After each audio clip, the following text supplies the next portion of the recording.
On continue avec les sorties de cartes Pokémon de ce vendredi 26 septembre.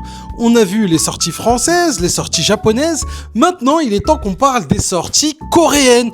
Et oui, ce 26 septembre, on a aussi une sortie en Corée, c'est enfin l'arrivée de Mega 1, qui devait aussi sortir en France, qui a été repoussé au 10 octobre, mais du coup ça sort en Corée le 26 septembre. D'ailleurs, si c'est pas encore fait, pense à t'abonner, comme ça tu rateras plus jamais les infos de sortie de cartes Pokémon.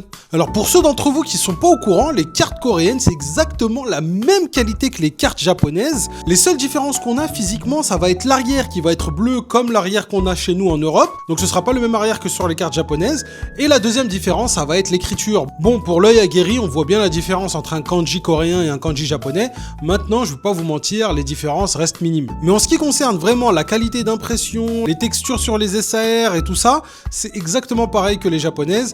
Et on a des taux de drop garantis dans les displays comme au Japon. Quand vous achetez une display coréenne, une display d'une série classique, pas d'une série .5, vous aurez à peu près 4 ou 5 cartes X, entre 3 et 4 AR et au moins une ultra rare. Les ultra rares, ça va être soit une carte Gold, soit une SAR, soit une Full Art. Mais il y en aura garanti au moins une des trois dans la display. Et dernier avantage, les displays de cartes coréennes sont à des prix défiant toute concurrence. Je vous laisse voir sur la boutique du frérot Poké Séoul, qui est l'une des boutiques que je propose le plus, parce que tout simplement, pour commander des cartes coréennes depuis la France, c'est la boutique la moins chère. Comme vous pouvez le voir, vous avez les précommandes pour les séries méga qui vont sortir du coup ce vendredi. Faudra bien sûr attendre quelques temps pour qu'ils puissent les envoyer et les recevoir en France et vous pouvoir les commander sur le site. Mais comme vous pouvez le voir, elles sont à 36,90 €. C'est vraiment des prix extraordinaires pour des displays complètes. On peut voir que les displays japonaises, elles se vendent plus aux alentours des 80 €.